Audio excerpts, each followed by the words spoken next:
Good evening, ladies and gentlemen. Happy evening to you wherever you are.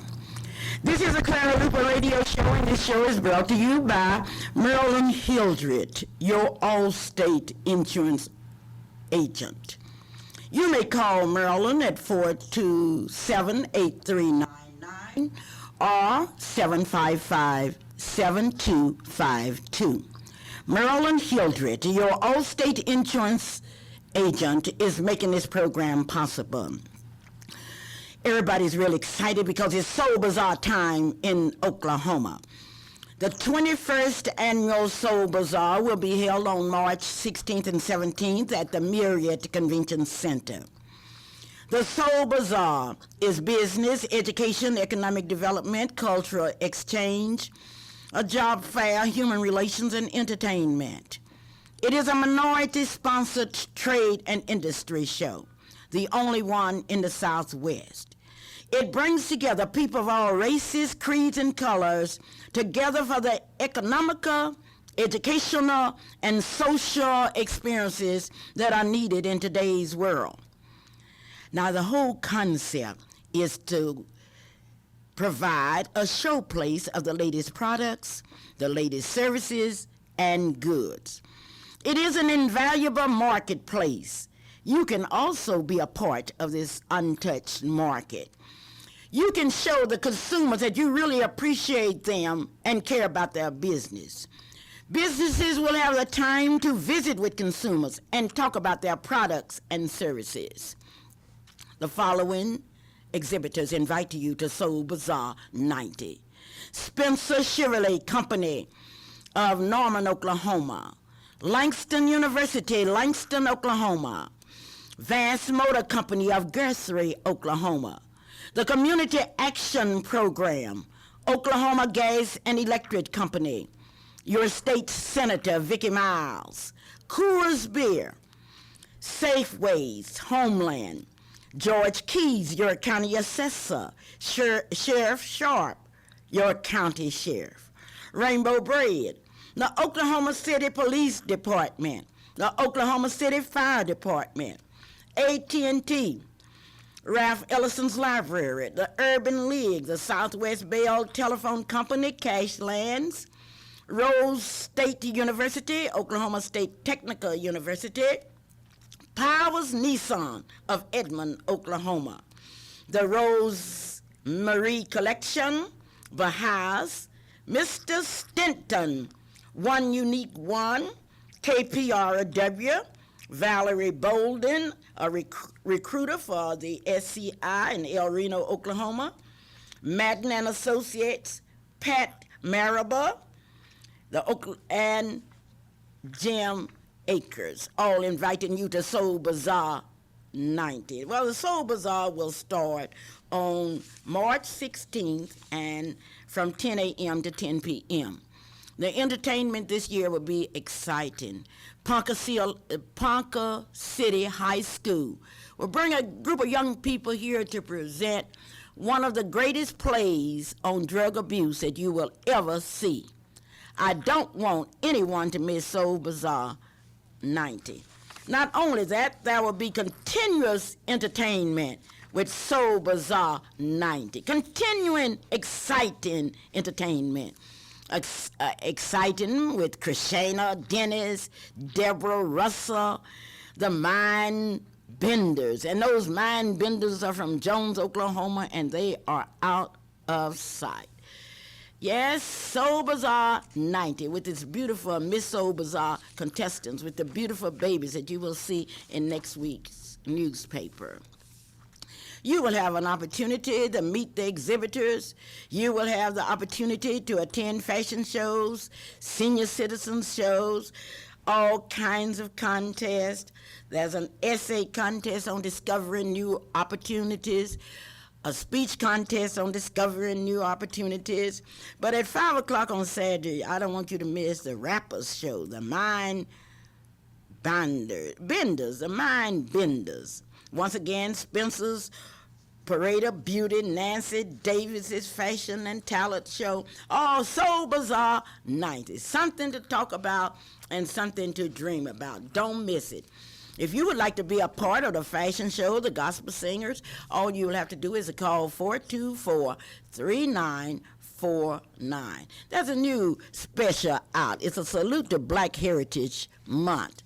It's known as Does Anyone Know My Name? A salute to Black Heritage Month. There is a destiny that makes us brothers. None goes his way alone. I want you to pick up a copy of Does Anyone Know My Name? And you can read about some very distinguished people, and I don't want you to miss it. This is the Clara Luper radio show, and today is certainly going to be an exciting show because we are going to do the stories that you have asked about. So many of you have called me and thanked me for my Black History special last week with Reverend C.C. Carroll of the Emmanuel Baptist Church of Oklahoma City, Oklahoma. And that choir is from Oklahoma City, Oklahoma. It's not from Dallas. It's Oklahoma City, Oklahoma. And certainly I would like to publicly thank Reverend C.C. Carroll and the choir under the direction of Mrs. Marilyn Harrison for that presentation last week. It certainly gave us a #1 rating. I would also like to let you know that on Sunday evening at 6, the choir presented Free at Last, Free at Last, Free at Last, which was a salute to Dr. Martin Luther King, and it was certainly not only well attended, but it was something that each one of us, I don't care where we are and what we are doing, certainly we are proud of what Emmanuel Baptist Church has done for Black history. We would also like to salute First Assistant Attorney General John E. Green for the presentation that was made at 5th Street to Baptist Church on last Sunday at 3 p.m. We have been told that that was one of the best programs that has ever been presented on Black history. And certainly we would like to acknowledge Don Cooper, Rodney Ford, Mrs. Ann Slaughter, who did I Have a Dream and did it so beautifully, and all that participated in the program. The music under the direction of Mrs. Charles was just wonderful. Well, Black history has certainly been excited, and I would like to take time to thank all of you that have given me the opportunity to be a part of the Black history celebration.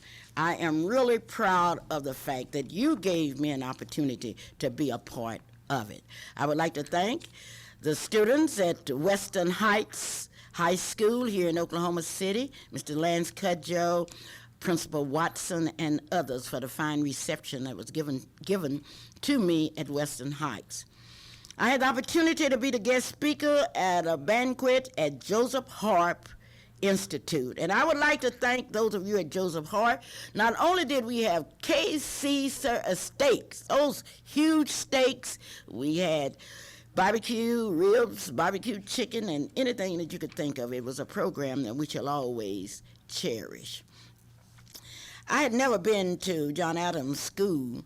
This is an elementary school at 3416 Southwest 37th Street. And when I was invited to go out there as a speaker, I was certainly excited about it. And I would like once again to thank the people at John Adams Elementary School for the kind reception that was given to me as I talked about Black history. But on Monday, I had the rare opportunity to go to Star Spencer High School. I had the opportunity to enjoy singing Black music.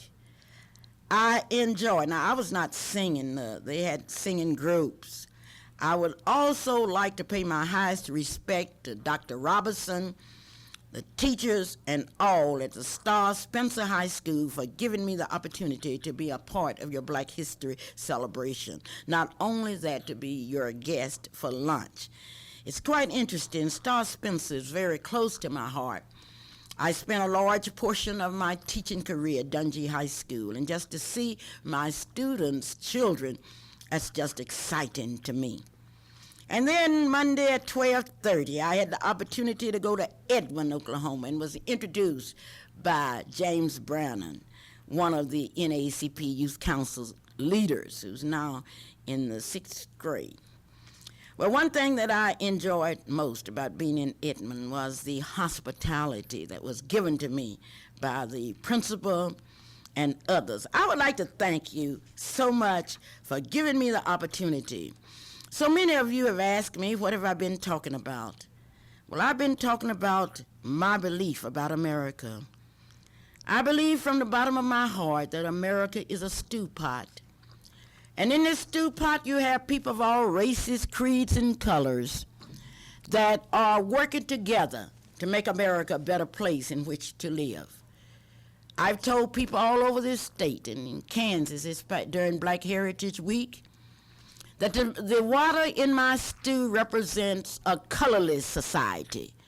The tomatoes represented the red, which meant the Indians that were here when the white man came. The Indians who were willing to add something to this great country. They taught the white man how to plant corn, how to fish, and how to hunt. I've told people all over the state that in this stew there are some white potatoes.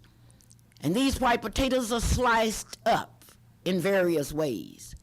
Some of them representing the white people came to America looking for religious freedom, looking for political freedom, looking for economic freedom. And they have added to the growth and development of this country. I've told people that the English people gave us an idea of the Magna Charta and what it believed. And then I told them about the brown meat and the black pepper in the stew, which could represent those people, those freedom-hungry people who were free in their own country but were brought to America as chained. And I say to them that whatever you are, you should be proud of yourself, knowing that you are part of the stew pot, which is part of our democracy. And I have emphasized the fact that in America we are knocked down so many times, but we've always looked up, and because we were able to look up, we were able to get up.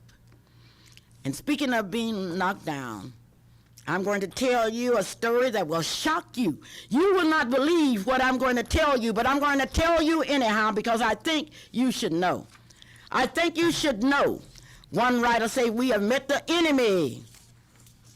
We have met the enemy. Who would be classified as an enemy?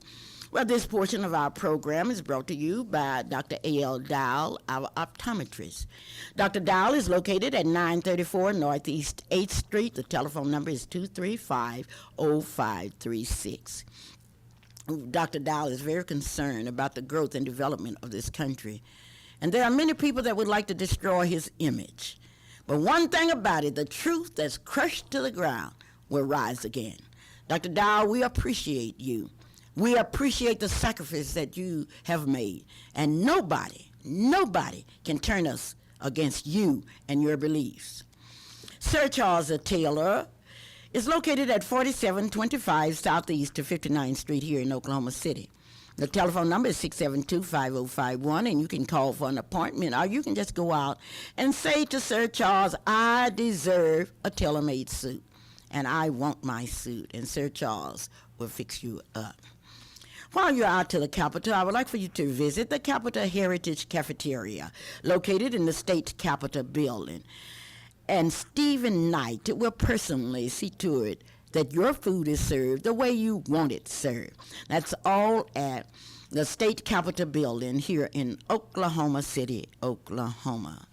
You need to get your checks cashed, then go to Cashlands, 1945 Northeast 23rd Street, where you not only can get your checks cashed, but where you can pay your bills, your utility bills. Go by 1945 Northeast 23rd Street and tell them that you heard it on the Clara Luper radio show. The story that I'm about to tell you is taken from the pages of American history. And wherever you are and whatever you're doing, I want you to make sure that you understand this story. From the beginning in 1619, black people fought for their freedom. Many of them died for their freedom. They tell me that the Atlantic Ocean is lined with blacks who say, I will not be a slave. I would rather jump into the Atlantic Ocean. There are others that cried out for freedom. And so it was that after 244 years, blacks were able to gain their freedom. But that freedom was gained by blood, by tears, by prayers, and by sweat. And on January the 1st, 1863, Abraham Lincoln said, henceforth and forever free. Henceforth and forever free. And in order that no president would change that executive order, which was a military necessity, the 13th, the 14th, and the 15th Amendment were added to the Constitution of the United States. And still, black people found that they were not free. They could not vote like other people. And that's why this week we will be celebrating the 25th anniversary of the Voters' Rights Bill. And our minds will go back to Selma, Alabama, where people suffered and died for the right to vote. But in 1875, black people found that they were free, but they could not use public accommodations or restaurants. Congress, a radical Congress, according to historians, passed the Civil Rights Act of 1875, which declared that there would be no segregation in public accommodations. But then the bitter hand of discrimination came up. And in 1882, the Supreme Court of the United States ruled that the Civil Rights Bill of 1875 was unconstitutional, and we went back to a segregated society. It was then that we started fighting. And when I say we, I mean black people and freedom-loving white people, to get rid of segregation in America. It was a long, hard fight. And those of you out in radio land, you remember May 17, 1954, when the Supreme Court of the United States stated that there would be no segregation in public schools. What a day, what a rejoicing, what a great day. It was certainly a Jubilee day. Then we remember the footsteps on the streets of Montgomery as black people marched for the right to ride on a bus. We remember Martin Luther King suffering, going to jail to get rid of segregation. Yes, we remember. And then we remember the sit-ins in Oklahoma City when black people could not go in any place and eat. We remember the day that the Civil Rights Bill of 1964 was passed that opened the doors of public accommodations. We remember. Maybe that's why so many of us have stayed with the NAACP, because we remember. And we understand Oklahoma's history. We've been taught it. It's in books. In Oklahoma, when the first legislature met, the first bill introduced in the great state of Oklahoma was a Jim Crow law, a law which required separate courts and waiting rooms for blacks. Oh, we remember that December 18, 1907, when that bill was passed. And we remember when it went into effect, February 1908.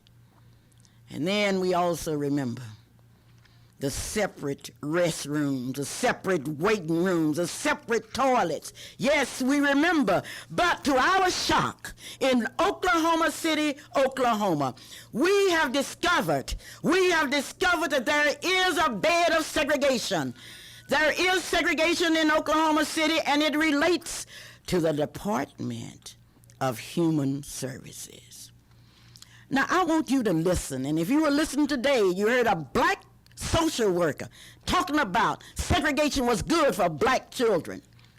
But then, according to an article that was written by Linda Lynn, black foster homes are sought for black children. Now, I want you to listen to that. Now, Thelma Austin, a state human service department social worker, says that we have always had a shortage of homes that would take black infants and teenagers. We try to place all children in homes that match their racial background. Now, this is a social worker on a state salary telling us that we should have segregated foster homes. Now, let's look at that. Let's look at its historical ignorance. There's a lot of rich history in the black race in the United States that all black children should know about and be aware of. Sure, we agree with that. But if anybody thinks that black children can live off of black history alone, they are dreaming. America is colorblind. Black children got to know white history, red history, polka dot history. And who told the social workers that black children in black homes are being taught black history? Now that's the first question I want to ask the black and white social workers. Now we are not discussing what a parent said. We aren't going to discuss that because that's not the issue. But the issue is whether or not those of us that pay taxes in the state of Oklahoma will pay social workers to put black children in black homes and white children in white homes. Listen at the reasoning. It sounds so contrary to 1990 and the thinking until it just puzzled me. Now listen to this. Mrs. Austin states that the shortage of black foster homes can be attributed to lack of awareness in the black community and misinformation about requirements. Now, she is also stating that the black people are so far behind, they are not aware of the need for foster homes. Well, I want to straighten Miss Austin out. Black people got as much sense as anybody else, and that's why we had to fight so hard to get black social workers employed by the Human Service Department. Now, she believes, listen to this now, the Human Service Department seeks long-term commitments from people willing to help teenagers through adolescence and into independent living. But the greatest need, and this is Thelma Austin, say, is for black foster homes for black babies. Now, did you hear that? Now, I want you to listen at it. This is not South Africa. In South Africa, you have homelands for the blacks, you have homelands for the colored, and homelands for the whites. Now, according to Cheryl Mullins, the foster care program supervisor, I talked to her because I said, Miss Mullins, I don't understand that. And she told me what they have found. And I asked her to provide me with that information. She told me that they had codes and things to back this up. And I asked her to furnish it, and Ms. Mullins hadn't sent me one thing. Now, let me point out the danger here. If black babies can only be put in black homes and white babies in white homes, who's paying the bill? The bill is being paid by the taxpayers in Oklahoma. Now, what we really need to do, and I'll tell you that later on in the program, because if these social workers, and I don't know what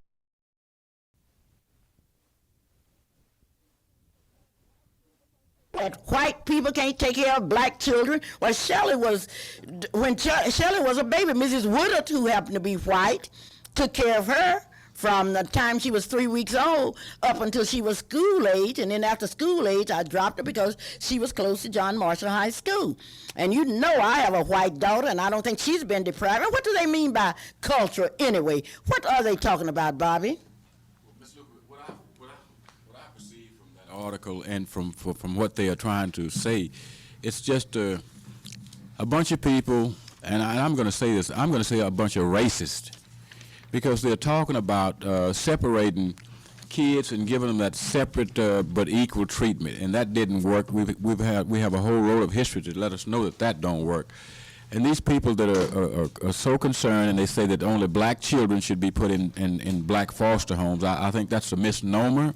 I don't think they have any data to substantiate that claim, because I myself, and a lot of people don't know it, I have a white daughter, and I don't see any difference. I didn't particularly raise her by myself, but she was predominantly raised by black people, and she's doing fine. And as everybody knows, I'm sure that's close to you, Nancy Cobe Moore happens to be white, and that's one of your daughters. That's right, and she came right out of my home, and my home is black as any blackberries anywhere. So I think that the people at the Department of Human Services has put their foot in their mouths when they say that only black children should be raised in black homes, because this is not what it's all about. This is a Clara Luper radio show, and I want you to call me. My telephone number is 478-2103, and I want you to talk to me. I want to know whether you are willing to sit here in the state of Oklahoma when everybody's talking about moving ahead, and we got some social workers, and they talking about being black. I've never seen any of them at a black function, especially the NACP. I didn't see them at the Urban League. How can they talk about black culture? And I want them to call me. And if you don't like this program, come on out here and say what you want to say. And I want to say to you, black social workers, the white folks didn't want you out there. I was talking to one of the supervisors, and she was bragging about how well qualified the blacks were. And I asked her a question. I say, if they so well qualified and better qualified than you, why is it that you're the supervisor and they aren't? She couldn't answer that. This is the Clara Luper radio show, and I'm calling it like I see it. Are you in favor of saying that black people are so inferior that they have to raise black kids and white babies have to be placed in black homes?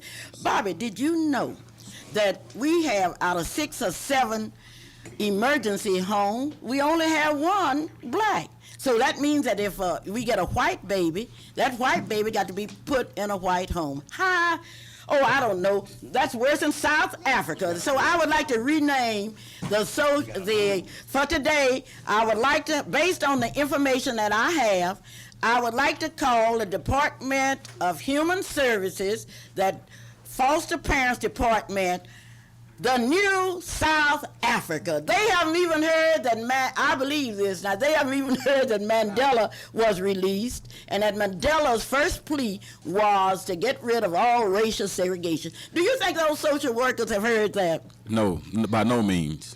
Well, we got to tell them. We got to let them know that segregation, it has to go. And I know one thing. I know, and I would like to invite all of the social workers to come out here on the radio show, explain to freedom-fighting people that black children could only be raised in black homes. I want to hear from you. You may call me, 478-2103. Now, I know this is a hot issue. I know it's a hot issue, and it's hot enough that the Supreme Court of the United States ruled that segregation was wrong. President Bush has made it clear that segregation is wrong. Now, what about you? This is the Clara Luper radio show. You're Clara? Yes. What about me? I'm Anna Slaughter. I'm your friend. I'm on that task force that is trying to find homes for these kids. I am not a racist. And you know from my past history, I love all kids. And I took on that task force, not necessarily as a segregationist, but for the benefit of the kids, as you do, Miss Black Oklahoma, as you do your Soul Bazaar, and I've helped you in all of them. I help because I care about children, and not necessarily, but a black kid, ultimately, and yes, I saw Miss Black USA last night, and I was one of the ones that shouted. I seen your Miss Black Oklahoman on TV, but you know yourself, you've already talked about black culture and black heritage. And I'm not saying these white people are bad, but my God, woman, some of these little kids need to have instilled in them the racial pride that we have stood for, that you talked about all these years that the blacks struggled and died for. I am your friend. I am not a racist. I am going to continue, as long as I got breath, to seek to get these kids where they can be nurtured. And I'm not saying that they're not. But you know a black feeling, and I know a black feeling. And you cannot tell me that the whites can give it. They try. I'm not saying that they don't. And don't get me wrong. But it's something I can give a black that I don't believe a white can give it. And if I'm racist, from what I've heard about you as a teacher, you're also giving the white students something that they couldn't get. I'm giving it to all of them. But then in Miss Black Oklahoma, you don't have any white contestants. Why don't you have Miss Black?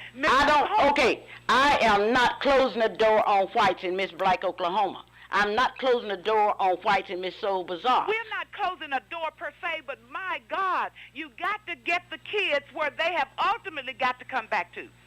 Now, you've taken it out of context. I am not segregationist against any of them. I love all of them. Okay, are you telling me you are in favor of yes. black... Wait a minute now. Yes. Wait a minute. Yes, I am.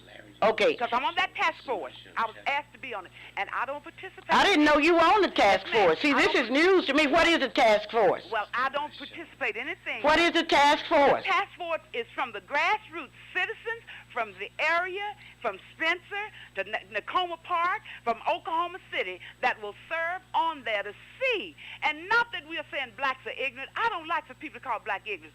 But you know, and I know there some people are not aware. They have myths about this foster home thing. And this is what we were formed to enlighten the people on what we can do to help our race up. Well, I appreciate you stating your viewpoint, and I would like to state mine. Okay. Segregation in foster homes is unconstitutional. Okay? How is it, Clara? Now, you said you got a white child. Now, Shelley is half black and half white. But what home did she come out of? She's coming out of your home, which is a black home, basically. Okay, how about Nancy? Nancy who? Nancy Cobb, who grew up in my home. Who did what? Okay, but wait. Okay, we aren't calling any names. Calling names because the issue is not The issue is whether or not can you, as social workers, and you aren't a social worker, you are a teacher. Yes. Can you? And a citizen. And a citizen, and I'm a citizen too. And I am saying basically that segregation in foster homes is wrong. Now, I don't care what anybody else say, I'm saying it. And you've given us your opinion. And it's not segregation. It's trying to match kids up, just like on the collage show today. And you've heard it read in our church. Adopt a church a child. I've heard. I'm talking about foster homes. Okay, thank you for calling. Okay, bye-bye. Oh, yes, I would like to make my statement clear again. Foster home segregation is wrong, according to the way I understand this government. That's what I'm saying. Now, if anybody else thinks that if a black kid is raised in black homes, he's going to be all right, why do we have such high crime rates? I think that it should be equally divided. This is the Clara Luper radio show, and it's a hot issue. Anybody think that we're going to sit around as citizens and let the social workers discriminate is dreaming. Now, I want to make sure that's clear. And I want to hear your opinion. My telephone number is 478-2103. And I don't know what this article says. It says that we are not aware of what's needed. If you're not aware of something, you're ignorant of it. Clara Luper radio show. Today's show is a hot one. And it is a hot time when you spend your life working and then somebody tell me, Miss Black Oklahoma is open to everybody. And if a white person doesn't want to get in it, that's different. Clara Luper. Yes, Mrs. Luper. This is Mrs. Opal Love. And I don't agree with the DHS's policy because I applied for foster care in my home. And I went through the NOVA training. And after I finished and completed my training, I was ready to receive a child in my home. And at the time, they told me that it was not any black kids available. Just a minute now, the department told you there were no black kids available? You're right. Because the fact that I was black, they automatically matched me up with a black child. Okay, then they gave you a white one, eh?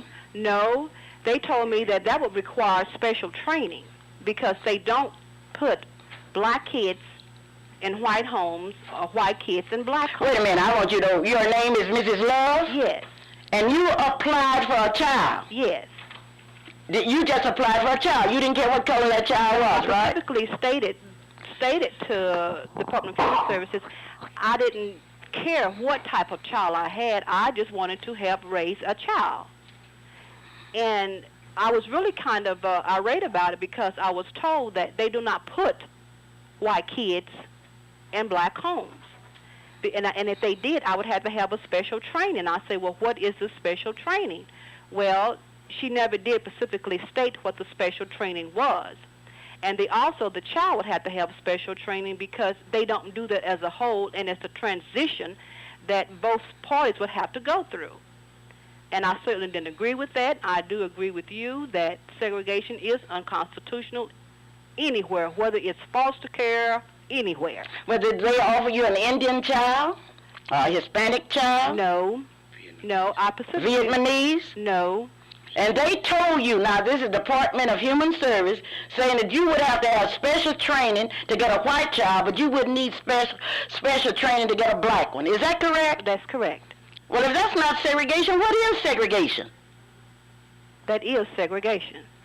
Well, Mrs. Love, I appreciate your calling me, and I'm very proud of you that you can see beyond the color, because if God is our Father and man is our brother, so we would like to make sure that's a reality. And I want you to try again, because we're going to keep talking until somebody proves to us that a black child, for example, black people raised white babies during slavery time, nursed those babies and took care of them. Yes, and then correct. come up here with some little old South African effect. Social Human Service Department and talk about what's going to happen. Thank you. You see, I'm excited about it. Okay. Okay, thank And you. bye-bye. And thank you for calling. Bye-bye. We want your opinion, 4782103. Calvin has just walked in. Calvin, what do you think? Oh, Mom, you don't want to know all my thoughts, because my thoughts are very important. Because I think every kid deserves the best opportunity they can. If I was a child, I wouldn't care what home I was in, as long as I was able to be fed, as long as I was able to be clothed, as long as I had an opportunity to be get my education. It doesn't matter to me, because there's one thing that I'm going to give to that child as a child that I would hope that I could get. That would be a very special thing, a four-letter word. It's a very simple word. It's a very difficult feeling to share, but you can share it with a person no matter what color they are, and that is a word, that is the feeling called love. So, you can't mess with my love. And it's like this song that's out now that I love, and it's called "Don't Mess with My Tutu." Don't mess with my love. And if there's a foster child, if there's a child that needs to be adopted, if I can pass the DHS's requirements, which means I'm stopped right there. But if I have expressed a love that I would like to have a child in my home, then I think I should deserve the opportunity to have a child of any color, any race, any nationality, from Nicaragua, from Tokyo, from Alaska, from Canada, because of the fact that the kids are important. We got to live in this world together. We can worry about polluting the world, we can worry about a whole bunch of other things, but we have to worry about our children. And our children one day will be adults, and we will be living with them or without them. So that's part of how I feel. I'm holding a lot back because it's such a sensitive subject to me, and I know a lot of people spend a lot of time trying to work out a way to work with it. But then if it goes to a certain spot and it stops, then I think that spot needs to be removed. It's like a dam in the well, a dam in the river. But good things happen, because here on the Clara Luper radio show, good things do happen. We invite you to call us out here. So, Mom, you tell them more. Okay, they can call us. It's 4782103 here in Oklahoma City, Oklahoma. We want your opinion. Now, I got some questions. They say, and I'm reading from the Daily Oklahoman, we try to place all children in homes that match their racial background. Who are we? Is it the social workers, or is it the head of the department? We want to know, and we are going to find out exactly who is spreading segregation. Even in South Africa, they are working toward all of the races living together. And here when I read this article, I thought it was the year 1932. Boy, I would hate to be associated with saying that white people do not know how to raise black kids. I'm saying that black people don't know how to raise white kids. That's ridiculous. If God is our Father and man is our brother, then we're ready to go. Bobby, you're waiting. You have something to say. Go on and say it, and you're free to call. I really wanted to point out one thing, Mom, and that's the fact that Miss Love just said that when she applied and they took for granted that she wanted a black child, she took the training that was necessary, but when they didn't have a black child available, and she said, well, what about a white child? They said, well, you'll have to have a special training. Does that mean that the department has two sets of rules for adopting kids insofar as training the parents? For false on two sets of rules. Let's investigate that here. I would like to invite some of those professionals to come out here on the radio show, because if you don't come to us, we are coming to you. Mrs. Thomas? Mr. Thomas. Mr. Thomas. Yes. Yes. Ms. Luper, I'm a black foster parent. I had a Indian child to come into my home. Well, my wife keeps the kids. I was out of town at the time. This kid said that she was informed that she was coming to a black foster home. But when she arrived here, she said, when she saw my wife and my daughter, she said, well, you guys are not black, you're brown. And she felt comfortable. But after, when I came home the next day and she saw me, I guess she realized that I was black. That kid was afraid. She stayed here that night, and the next morning she got up and ran away. And it was cold. It was January 1st, and it was cold. Ice and snow was on the ground. We called the police department. They picked that child up. She was almost froze to death because she was afraid being in a black foster home. Well, why do you think she was so afraid? Because they never had that honor to stay with black people? How can we break that fright among our kids? I really don't know why she was afraid, but she was afraid of black people. She was what? She was afraid of black people. Oh, she was? Yes. Well, maybe that's one good reason why they should be in all kind of homes so they won't live in fear. Well, what about taking them out of their home and then taking them and putting them in a house where they're afraid of the people that they're there? Well, what difference does it make about the color? This is what I'm saying. Well, there's no difference in the color. We take care. We have had 27 kids in our home since. All of them black? Well, they've been black. They're well, a half mixed, you know, half white, half black, whatever. But we don't care what color they are. It could be. They could come from Russia. It wouldn't matter to me. You know, as long as the kids... But then the kids aren't running the Department of Human Services. No, well, they can't select the color of people they want to live with. No, they can't. But what I'm talking about, when these kids are picked up and they're taken from their home, if they don't know anything about a black person, and you're going to take that kid out of a white environment, totally white environment, they don't know anything about blacks, and bring them into a black home. I see nothing wrong with it because they are all homes. I don't see nothing wrong with it either. I would take care of them and I would give them the love. What did you do? Did you just black and the kid looked at you and you were black and the kid ran away? Yeah, the kid ran away because she was afraid of black people. Well, she wasn't afraid of your wife. No, but I mean, well, I am black. My wife she's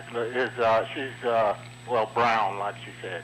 So the little girl wasn't scared of your wife. Oh my God, the little girl was not scared of your wife, but was scared of you. Okay, well, thank you so very kindly for telling your side of it. Okay. You're welcome. Okay, bye-bye. I still don't think that the children should be running the Department of Human Services. They aren't getting the salaries. These people are paid to place children. Now, it might be that they have gotten a new law in, which says that the black kids must be placed in black homes. And I wonder if that is true. This is the Clara Luper Radio Show, and you may call me at 478-2103. Certainly, we welcome your opinions.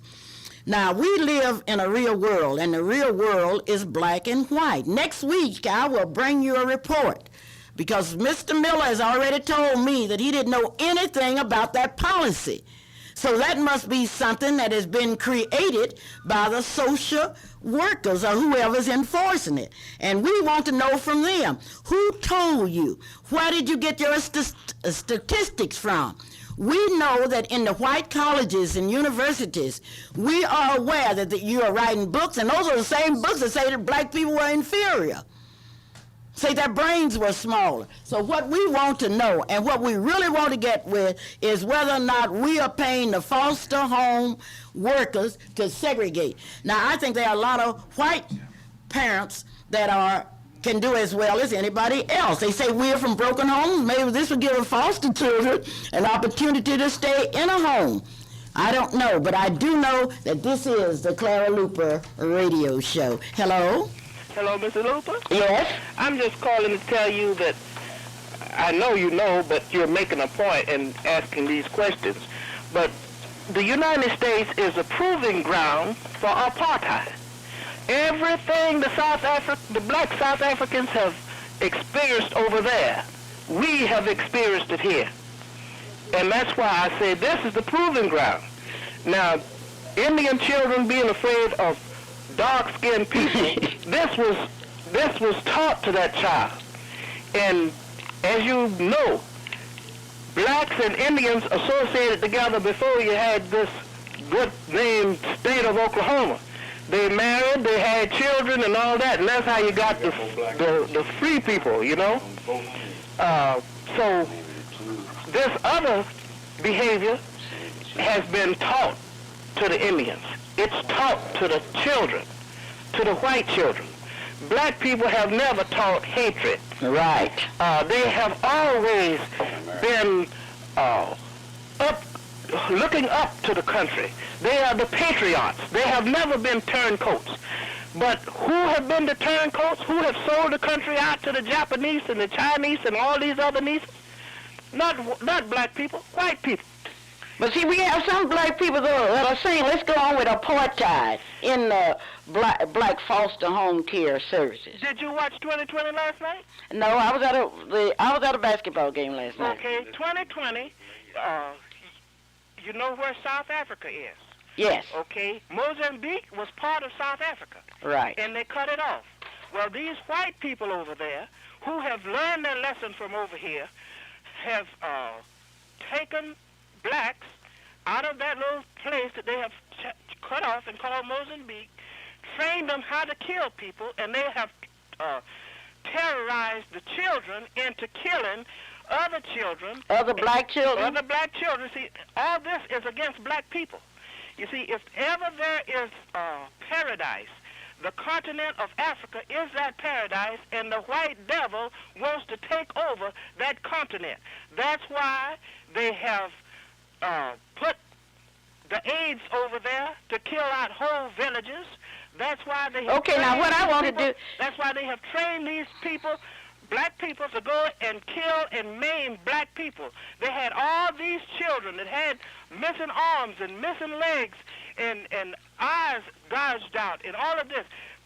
They had been done this to by black people who had been taught it by the white people. Okay, and they now, got the ammunition and all that from the white people. In the end, and they not only that, they castrated little boys. Okay, now, just a minute. Now, are you saying that you believe that we should continue the pattern of discriminating against children? And then remember, when we discuss whites, there are some whites that are concerned with freedom, with justice, and equality. We cannot put all of them in the same pot. But the question I want to ask you, do you believe that black people, black parents, and white parents should be able to keep children? Or do you think that the Department of Human Services should look at a child and determine that that child should go to a special race? Or do you think we should take children as they come up on the board? They should take children as they come up on the board. However, the whites that take black children should be thoroughly screened. Well, how about the blacks that take black children should be thoroughly screened? Blacks don't have a history of maiming children because of the color and this kind of thing. But white people have a history of that. Well, I don't know. I'm not agreeing with you on that point because I know some black parents that have harmed children. I know some white parents have. But we can't put everybody in one bucket. Okay, thank you so very kindly. This is the Clara Luper Show. Bye-bye. I really thank you for calling. We can get a few more calls in, 478.